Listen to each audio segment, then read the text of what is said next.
Hello বন্ধুরা, কাতলা মাছ বা রুই মাছ কিনতে গেলে তার সাথে একটা জিনিস পাওয়া যায়, যেটা হচ্ছে মাছের তেল। মাছের তেল আমার একটা প্রিয় জিনিস। তো আজকে আমি মাছের তেল দিয়ে বানাবো একটা ডিশ। দেখি সেটা কিরকম বানানো হয়, একটু নতুনত্ব টাইপের বানাবো, দেখি কেমন বানানো হয়। এই ডিশটা বানাবার জন্য আমার লাগবে কুমড়ো, লাগবে পেঁয়াজ, আর তার সাথে আমি নেব আলু, আদা রসুন, বাঁধাকপি, আর একটা জিনিস যেটা এর মধ্যে দেব সেটা হচ্ছে এই ডাল। এটা হচ্ছে ছোলার ডাল, যেটাকে আমি সেদ্ধ করে নিয়েছি। এবার চলুন এগুলো দিয়ে বানাতে শুরু করি। প্রথমে এটা কড়াইতে তেল গরম করে নিয়েছি, সেখানে পেঁয়াজ ভাজতে দিয়ে দেবো। এবার যে আদা রসুনটা ছিল সেই আদা রসুনটাকে আমি এই মিক্সিতে একটু ঘুরিয়ে নিয়েছি, তো এরকম হয়ে গেছে ঝিরঝিরের মতো।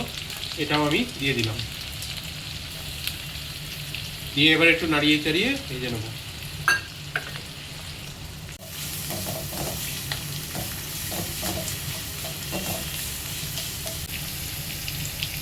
এবার একটু চিনি দিয়ে দিচ্ছি পেঁয়াজটা ভাজবার জন্য।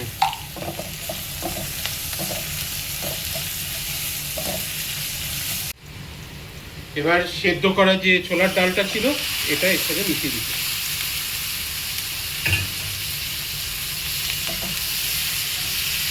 একটু কিছুক্ষণ এবার এর মধ্যে দিয়ে দেবো যে কেটে রেখেছিলাম ছোটো ছোটো করে কাটা আলুগুলো, এই আলুগুলো এর মধ্যে দিয়ে দিলাম। দিয়ে এবার আবার একটু নেড়ে চেড়ে ভেজে নেবো।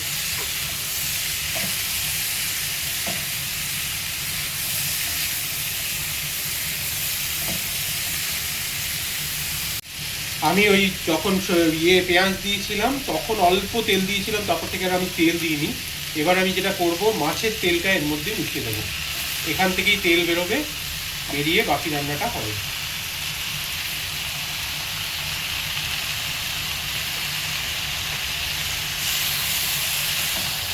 এবার এর মধ্যে মিশিয়ে দেবো অল্প একটুখানি কুমড়ো আর অল্প একটুখানি বাঁধাকপি, দিয়ে আবার সব ভালো করে নেড়ে চেড়ে মিশিয়ে নেবো।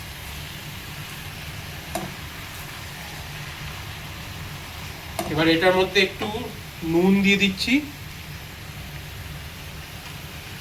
আর একটু হলুদ দিয়ে দিচ্ছি। এবার নেড়ে চেড়ে এটাকে ভালো করে ভাজা হবার জন্য সময় দেবো।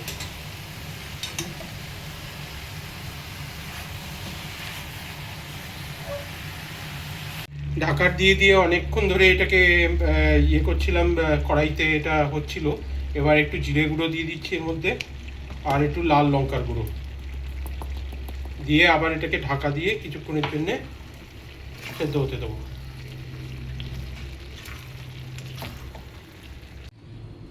রান্নাটা হয়ে গেছে, এবার এটা নামিয়ে নিচ্ছি।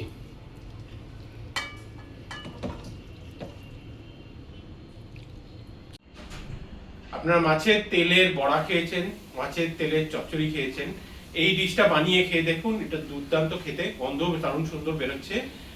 ছোলার ডাল দিয়ে মাছের তেলের রেসিপি। আমি এবার এটা গরম ভাতের সাথে খেতে যাব। আপনারা ভালো থাকবেন।